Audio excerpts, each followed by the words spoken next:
Jadi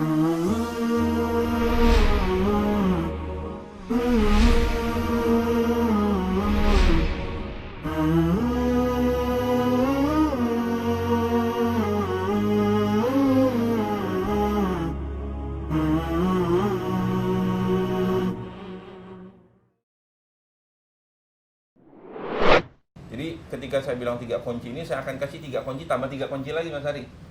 Yang pertama, 3 kunci utama dalam bisnis adalah 3 kunci dunianya. Saya kasih 3 kunci utama dulu di dunia, ilmu dunia, supaya bisnis kita bisa jadi besar. Yang satu lagi nanti 3 kunci keberkahan. Carilah produk atau jasa, jualah produk atau jasa yang dibutuhkan oleh begitu banyak orang. Itu nomor 1. Dalam bahasa marketingnya, segmen target marketnya besar. Tadi baru 1 kan, belum selesai kalimatnya. Carilah produk atau jasa yang dibutuhkan oleh begitu banyak orang dan buatlah mereka rela untuk membayar lebih untuk produk dan jasa tersebut. Yang kedua, kalau kita udah punya produk yang dibutuhkan banyak orang, kemudian juga kita produknya udah unik, banyak kelebihannya, maka yang kedua adalah komunikasikan dan promosikan secara masif agresif. Komunikasikan dan promosikan secara masif agresif. Jadi kalau kita udah punya produk yang hebat, Mas Hari, hebat nih, kita udah bikin cakep, tapi nggak ada yang tahu. Nggak ada yang tahu itu produk. Ya siapa yang mau beli?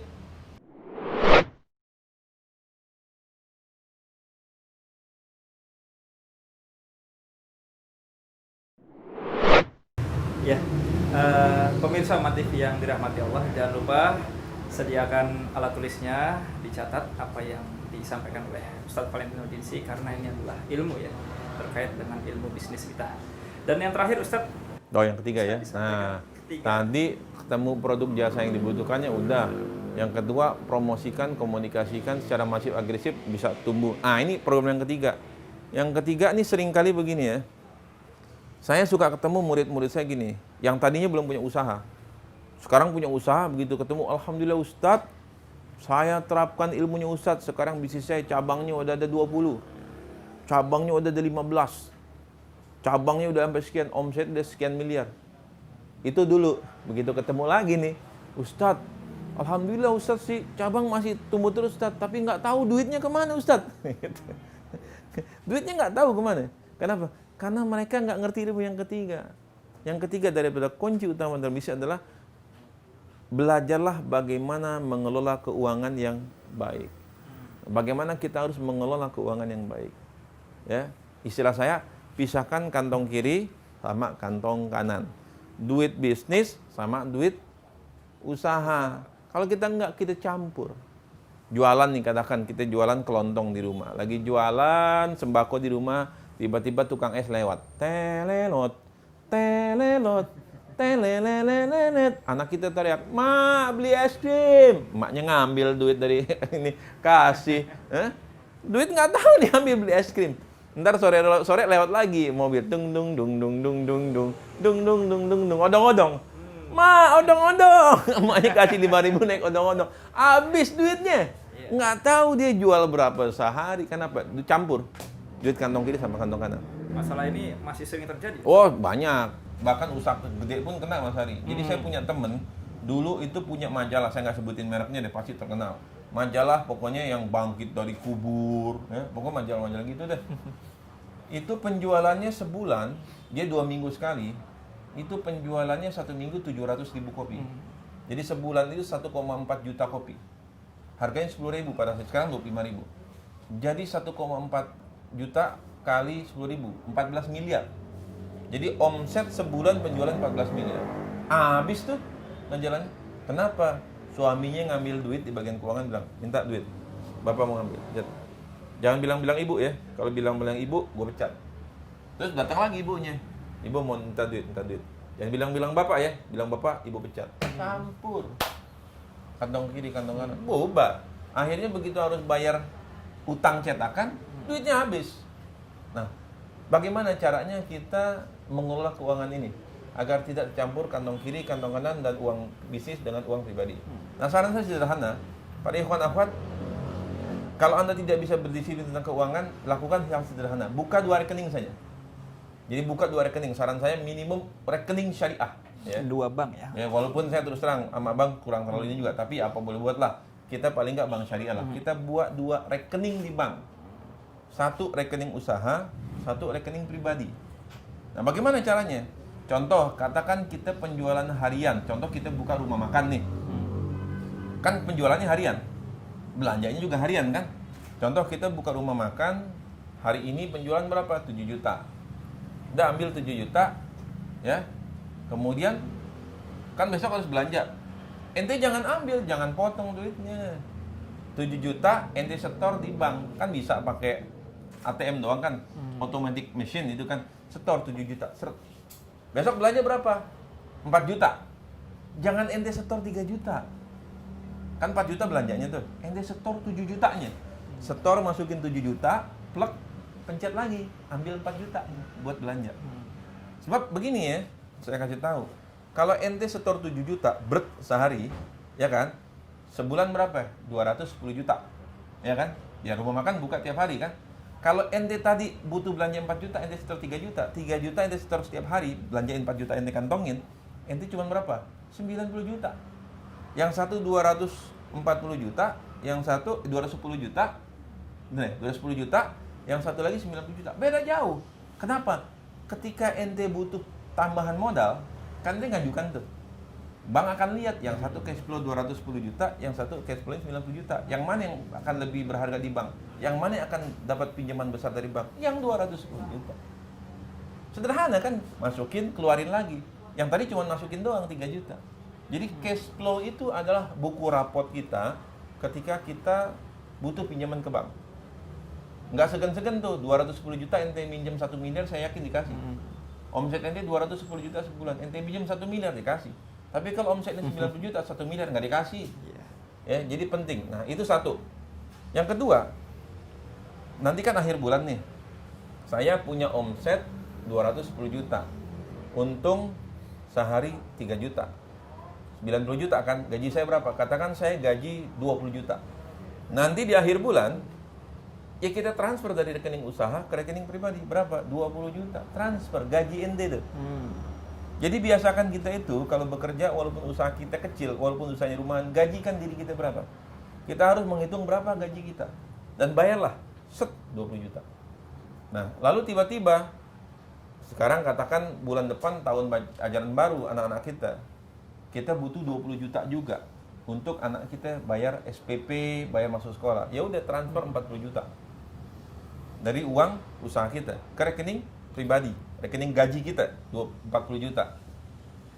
Terus gimana? Ya bulan depan ente kagak boleh gajian. Udah ente minjem 20 juta. Wah, nggak mungkin Ustaz. Gimana caranya? Ya kalau gitu ente maunya gimana? Ngutang. Ya ngutang.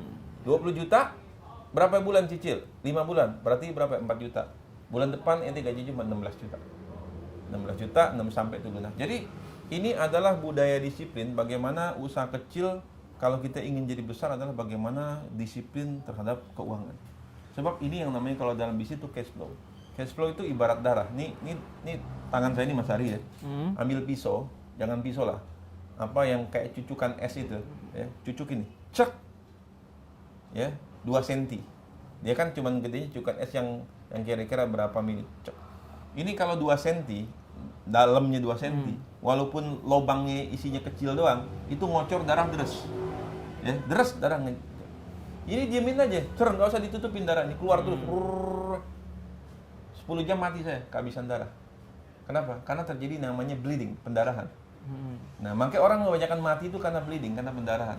Begitu juga dengan bisnis. Kalau kita bolongin bisnis kita, duit kita nggak disiplin, itu terjadi namanya bleeding dalam bisnis. Nah, kalau terjadi bleeding, tunggu soal waktunya mati itu bisnis.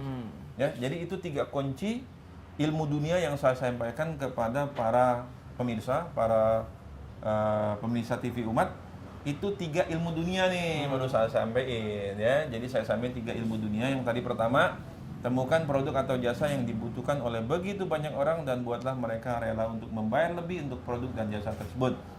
Yang kedua, komunikasikan dan promosikan secara masif agresif sehingga konsumen mau beli dan beli lagi. Dan yang ketiga adalah belajarlah bagaimana mengolah keuangan secara baik dan benar. Ini kunci dunia, Mas Ari. 3 Insya Allah kalau kita kunci dunia dipenuhi, kita selamat di dunia. Tapi belum tentu berkah. Nah, makanya ada lagi 3 kunci utama dalam bisnis menurut versi Islam. Gitu. Kalau tadi versinya versi Barat, ilmu pengetahuan modern, nggak cukup, jangan ilmu cuma dunia doang. Ya, karena kita yang menciptakan langit dan bumi ini Allah. Allah Ar-Razzaq, Allah Al-Ghani, Allah Al-Mughni. Kita harus melibatkan Allah dalam bisnis kita. Jadi nggak cukup cuma sekedar ilmu dunia. Bisa jadi yang saya kasih Ustadz, saya udah praktekkan semuanya Ustadz. Ya karena ini nggak melibatkan Allah. Libatin Allah. Makanya 3 kunci keberkahan itu penting. Tahu? Boleh Ustaz? 3 kunci keberkahan nih. Kalau ente usaha pengen berkah, tadi ilmu dunia udah dapet, maka ingat nih, ada 3 kunci keberkahan. Yang pertama, kunci keberkahan dalam bisnis adalah at-taqwa. Takwa. Kan kemarin kita baru Ramadan nih lewat nih Mas Arya kan baru 2 minggu lebih aja kan, 2 minggu. Itu ayat tentang puasa kan surat Al-Baqarah ayat 183. A'udzubillahi minasyaitonirrajim. Ya ayyuhalladzina amanu kutiba alaikumusiyam kama kutiba alal ladzina min qablikum. Ujungnya apa Mas Ari? La'alakum tattaqun. Jadi orang yang bertakwa itu adalah output daripada saum. Nah, apa sih balasan Allah terhadap orang yang bertakwa kan gitu? Nih kita udah saum, dampaknya takwa. Tapi apa? Tahu nggak kita balasan Allah terhadap orang yang bertakwa? Allah kasih balasannya apa? Perhatiin surat At-Talaq ayat 1 dan 2. A'udzubillahi minasyaitonirrajim. Wa may yattaqillah. Barang siapa yang bertakwa kepada Allah. Tadi kan ayat saum ujungnya takwa. Maka Allah balas, "Wa may yattaqillah." Siapa saja yang bertakwa kepada Allah, Allah jawab apa? Yaj'alahu makhraja. Allah berikan dia jalan keluar dari semua masalah hidupnya. Hidup ini enggak lepas dari masalah. Sejak lahir masalah. Ya, enggak punya duit. Ya, kemudian anak-anak masalah. Remaja masalah. Lajang masalah. Menikah masalah juga. Masalah enggak punya anak, masalah enggak punya rumah. Udah punya anak masalah juga, butuh rumah. Udah punya rumah masalah juga, anak perlu sekolah. Jadi masalah itu dari lahir sampai mati nggak pernah selesai. Bisa masalah kagak punya duit, kagak punya anak, gaji kagak naik-naik, anak bandel, ya sakit-sakitan itu masalah semua. Tapi kalau kita takut sama Allah, Allah berikan kita jalan keluar dari semua masalah itu. Ya, masalah bisnis, masalah kecil itu kecil, segini nih. Ya. Kalau sama Allah kita takut itu kecil. Allah kasih jalan keluar dari semua masalahnya. Yang sakit Allah sembuhkan. Yang nggak punya anak Allah kasih anak, yang punya utang Allah lunaskan, yang belum punya rumah Allah kasih rumah, yang gaji kecil Allah naikin jabatan dan gajinya. Ya. Jadi siapa yang bertakwa, ya Allah kasih dia jalan keluar dari semua masalah hidupnya. Bahkan cuma itu doang. Yang kedua, wa yarzuqhu min haitsu la yahtasib. Allah berikan dia rezeki dari tempat yang nggak pernah disangka-sangka. Cuman gini Mas Hari, kadang-kadang kita mengartikan namanya rezeki itu fulus. Ya. Cuman duit. Ya, laisal fulus manfus. Duit cuman fulus doang. Jangan artikan rezeki itu cuman duit. Rezeki itu bisa kesehatan, keselamatan, teman yang banyak, sakinah mawaddah warahmah, hati yang tenang, itu rezeki. Ya. Jadi kunci keberkahan dalam hidup yang pertama adalah at-taqwa. Ya, siapa yang saja bertakwa, wa may yattaqillah, dilanjutkan fa huwa hasbuh. Barang siapa yang bertakwa kepada Allah, Allah akan cukupkan dia. Coba, dicukupkan. Kalau cukup itu kan dunia akhirat. Kalau cukup dunia pasti dikasih sama Allah. Ya, itu nomor 1 adalah at-taqwa. Yang kedua adalah sedekah. Kalau kita ingin bisnis akan berkah, sedekah yang banyak. Saya kasih contoh ya. Bagaimana orang terkaya di dunia, ini orang paling kaya di dunia ini, namanya siapa? Namanya Bill Gates. Yang punya Microsoft. Kekayaannya 73 billion US dollar, 730 triliun. Kalau 10.000, sekarang lebih 12.000 ya. Jadi kira-kira 760 triliun kekayaannya. Orang terkaya nomor 2 namanya Warren Buffett. Kekayaannya 63 billion US dollar. Jadi 670 triliun. Tadi 760 triliun, ini 670 triliun. Ini orang kafir nih, orang kafir. Warren Buffett menyedekahkan charity, kalau bahasa kita sedekah, bahasa mereka charity, 90% kekayaan disedekahkan. Dicharitykan untuk apa? Untuk orang yang sakit kanker, yang AIDS, yang kelaparan di Afrika dan seluruh dunia. Bahkan Bill Gates kemarin datang ke Indonesia sama yang punya hotel Bank Mayapada menyediakan $1 miliar kan? $1 miliar. Disedekahkan 10 triliun tuh. Sedekahkan. Untuk apa? Orang miskin, orang susah, orang kafir tuh. Kagak punya agama. Saya tanya, ini orang masih kaya enggak? Masih orang terkaya di dunia. Padahal 90% hartanya disedekahkan, masih kaya. Enggak, sedekah itu tidak membuat jadi orang miskin. Justru yang bakhil itu, orang pelit itu yang bikin orang miskin. Ya. Karena Allah bilang apa? Kalau saya nggak salah surat Al-Baqarah ayat 60-an lah, 63 atau 69 atau 66 ya, saya lupa, 60-an lah. Allah berfirman, a'udzubillahi minasyaitonirrajim, masalul ladzina yunfikuna fi sabilillah kamasali habbah. Perumpamaan orang-orang bersedekah di jalan Allah seperti sebuah biji, like a seed. Ambatat sab'ah. Ditanam satu, tumbuhnya jadi 7 cabang. Fi kulli sumbulah mi'ah. Dan setiap cabang itu 100. Jadi minimum itu kalau kita bersedekah di jalan Allah, kata Allah nih surat Al-Baqarah 60 sekian ya, itu Allah akan berikan ganti 700 kali lipat. 700. Itu memang janji Allah. Ya. Bahkan Allah lanjutkan lagi, wallahu yudaifu liman yasha wallahu wasi'un alim. Allah ngelebihin, Allah nambahin kepada siapa yang dikehendaki dan Allah Maha wasi'un alim. Luas ilmunya. Jadi sedekah itu tidak akan membuat kita menjadi miskin. Justru dengan sedekah itu harta kita, bisnis kita akan menjadi berkah. Yaitu kunci yang kedua. Yang pertama tadi Mas Hari? Yang pertama takwa, yang kedua adalah yang ketiga adalah istighfar. Mungkin kalau sedekah nih mungkin ente pelit, susah, berat gitu kan. Berat sedekah itu. Ya. Makanya saya biasain ya sama anak-anak itu, kalau pagi sholat berjamaah di masjid di subuh ya sih kita biasain. Saya ajak anak-anak saya yang sudah balik itu untuk berjamaah di masjid. Itu kita selalu nggak pernah ketinggalan bawa duit. Saya kasih anak-anak saya ini sedekah. Tapi karena ada malaikat yang berdoa. Ya. 2 orang malaikat. Satu malaikat berdoa, ya Allah limpahkan, rahmati, tambah bagi orang-orang yang bersedekah di pagi hari. Malaikat yang doain. Yang satu lagi, ya Allah sempitkan, musnahkan orang-orang yang pelit. Wih, yang doain malaikat takut gitu. Doa malaikat kepada Allah nggak punya nafsu, nggak punya kepentingan. Doa malaikat kepada orang yang bersedekah. Ya. Makanya sedekah itu penting. Nah, yang ketiga adalah istighfar. Kalau istighfar kan kalau tadi mungkin ente nggak punya duit, lagi cekak, atau ente bakhil, pelit, udahlah kalau gitu yang ketiga istighfar. Kenapa saya bilang istighfar? Ini ada ceritanya Mas Hari. Jadi tentang istighfar ini, ada seorang datang menemui seorang tabi'in namanya Hasan Al-Basri.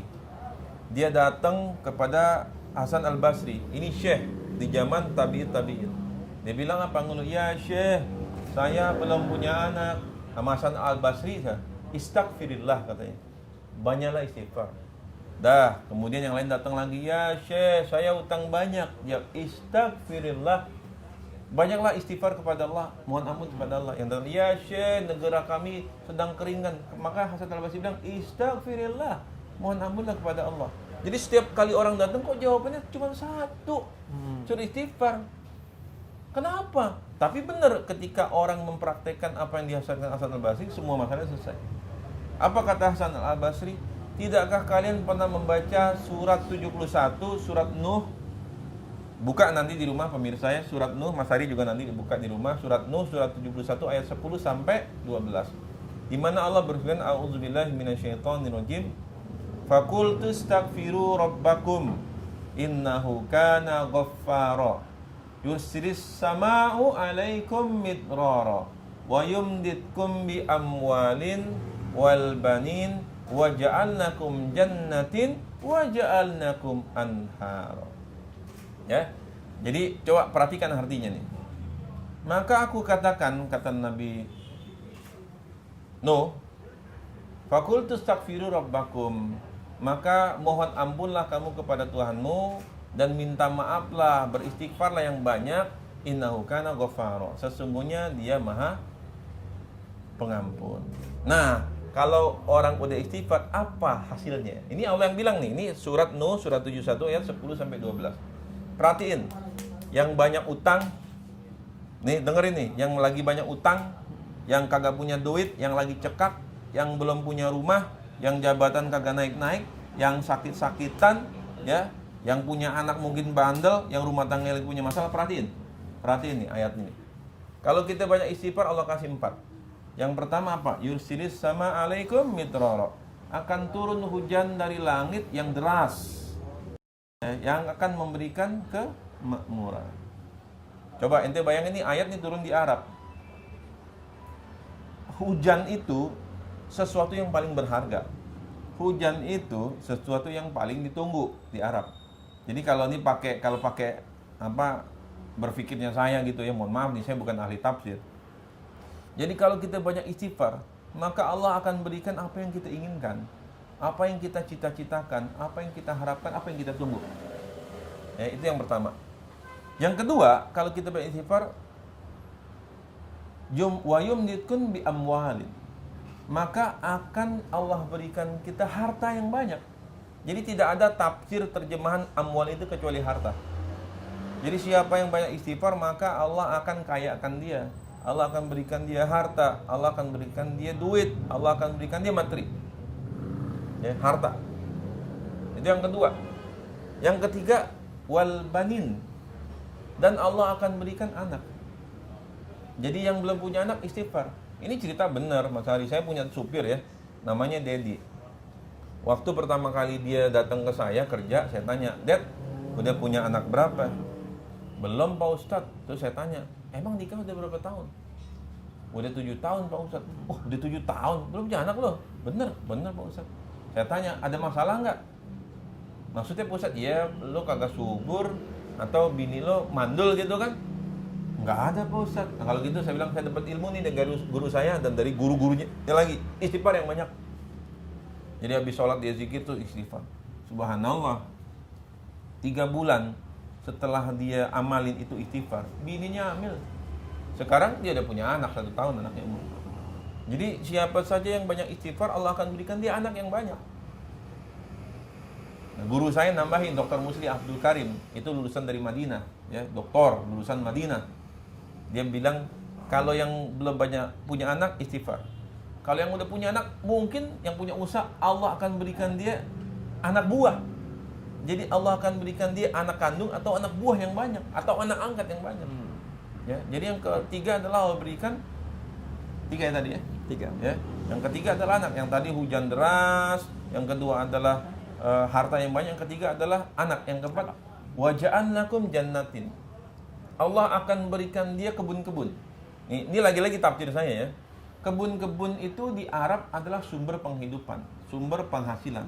Jadi siapa saja yang banyak istighfar, nanti Allah akan berikan dia sumber rezeki, sumber penghidupan, sumber penghasilan yang banyak. Allah akan berikan ya, sumber penghasilan, sumber rezeki. Jannatin, kebun. Wa ja'alnakum anharo, dan diberikan dia sungai-sungai. Coba, indahnya ayat Quran itu bicara tentang kebun dan bicara tentang sungai.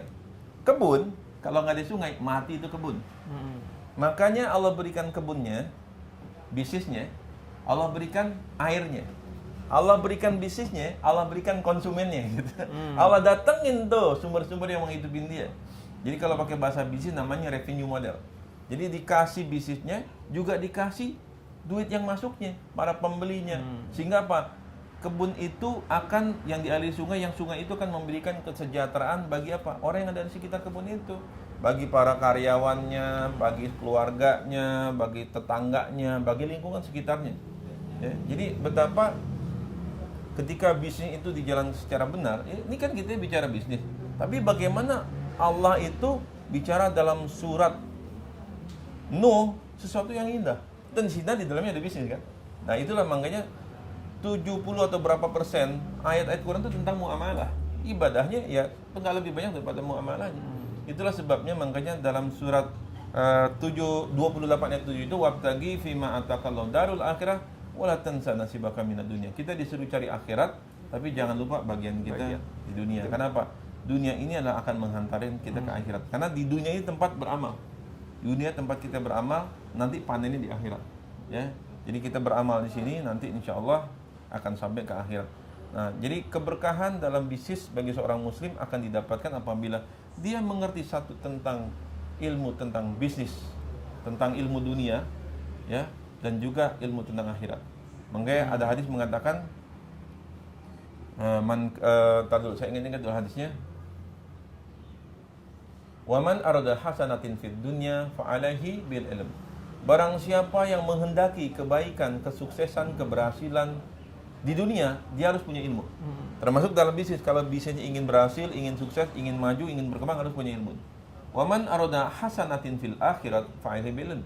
Barang siapa ingin mendapatkan kebaikan di akhirat, yaitu surga Allah Subhanahu wa taala, dia harus mengerti tentang bagaimana amalia, bagaimana ibadah yang benar kepada Allah Subhanahu wa taala. Wa man arada fihima, dan siapa yang ingin bahagia dunia dan akhirat fa alaihi bil ilm, dia harus juga ngerti punya ilmunya. Jadi ya inilah betapa pemirsa yang dirahmati Allah, betapa indahnya Islam, betapa komprehensifnya Islam, betapa agungnya Islam ketika menyatu antara dunia akhirat sebagaimana doa kita dalam surat Al-Baqarah ayat 201, wa minhum mayaqulu rabbana atina fid dunya hasanah wa fil akhirati hasanah wa qina azabannar. Kita ingin bahagia dunia, kita ingin bahagia akhirat, dan Allah sudah ngasih tahu caranya. Nah, kebetulan saya dunia bisnis. Nah, bagaimana saya menyampaikan sesuatu yang saya tahu, yang saya pahami dalam dunia bisnis. Tapi tentu saja bisnis yang harus bisa menyelamatkan pemiliknya daripada azab neraka jahanam. Bukan bisnis yang cuma bikin kaya, tapi kemudian menjauhi dari Allah Subhanahu wa taala. Jadi bisnis itu seharusnya adalah bagi seorang pengusaha mendekatkan dia kepada Allah Subhanahu wa taala, menjadikan dia takwa dan takut kepada Allah Subhanahu wa taala. Jadi bukan sesuatu yang untuk dibangga-banggakan, bukan sesuatu untuk dipamer-pamerkan, tetapi untuk memberikan kemaslahatan bagi orang banyak. Sebagaimana hadis Rasulullah mengatakan, khairun nas anfa'uhum linas. Sebaik-baik manusia adalah mereka yang bisa memberikan manfaat pada begitu banyak orang. Coba bayangkan, kalau kita punya perusahaan, anak buah kita dua anak buah kita, dia punya suami, punya istri, punya anak dua. Udah berapa tuh? 6 orang. Bagaimana kalau kita punya karyawan ada 100.000 orang? 100.000 orang punya suami satu atau istri, punya anak 3. 400.000 orang. Bagaimana kalau kita punya karyawan 1 juta? Memberikan manfaat yang begitu banyak. Dan itulah bagaimana hadis Rasulullah mengatakan, seorang pedagang yang jujur akan bersama denganku di dalam surga. Nah, begitulah hakikat sesungguhnya seorang pedagang yang jujur, lagi dirahmati, akan bersama dengan Rasul dalam surga. Kenapa? Dia yang jujur, usahanya maju, akan memberikan manfaat yang besar kepada manusia, kepada umat. Ya, punya kontribusi yang besar. Dan itulah hakikat, menurut saya, ya itulah indahnya Islam. Ya, saya dulu sempat belajar Katolik lama, setiap minggu ke gereja, belajar Zoroaster, belajar Hindu, belajar Buddha, segala macam. Tapi tidak ada agama yang lebih indah daripada agama Islam. Ya, agama yang menyatu antara dunia dan akhirat, tidak memisah-misahkan antara dunia akhirat, tapi menyatu. Dan dicontohkan oleh Rasulullah, laqad kana lakum fi Rasulillah uswatun hasanah. Beliaulah teladan kita Muhammad sallallahu alaihi wasallam. Gitu Mas Ari. Baik, Ustaz. Senang nih ketemu Mas Ari nih. Subhanallah, saya juga senang dengan ketemu Ustaz. Ada persepsi di masyarakat Ustaz bahwasanya dalam berbisnis yang utama itu modal Ustaz ya. Dan modal dikategorikan dengan uang gitu lah. Mohon bisa diluruskan Ustaz. Iya, ini dia kan nggak punya ilmu kan, lagi-lagi kul hal yasawi allazina ya'lamun wal ladzina la ya'lamun. Dia nggak ngerti ilmunya. Nah, dia gampang nih, cari buku saya judulnya Satu Keluarga Satu Pengusaha, baca satu bab judulnya 8 cara bisnis tanpa modal. Ya, jadi kalau bisnis pakai modal, anak SMP juga bisa, ya kan? Tapi bagaimana kita bisnis nggak pakai modal, itu baru orang hebat. Nah, ada di buku saya lupa bab berapa, judulnya 8 cara bisnis tanpa modal. Silakan ente cari, ente praktekkan, insya Allah ente jadi pengusaha, kagak perlu modal, insya Allah. Insya Allah Ustaz. Nah, itu dah, cepet deh. Pemirsa Umat TV yang dirahmati Allah, insya Allah itu tadi paparan 3 kunci utama dalam bisnis oleh Ustadz Valentino Dinsi. Semoga pemirsa Umat TV mengambil manfaatnya, dan tentunya khususnya bagi pengusaha dan calon pengusaha yang berwirausaha. Saya ucapkan terima kasih. Satu Keluarga Satu Pengusaha membangun generasi pengusaha Islami yang bertakwa. Wassalamualaikum warahmatullahi wabarakatuh. Waalaikumsalam. Terima kasih Ustaz. Masih Mas Ya, Ferry ya. sama-sama Ustaz.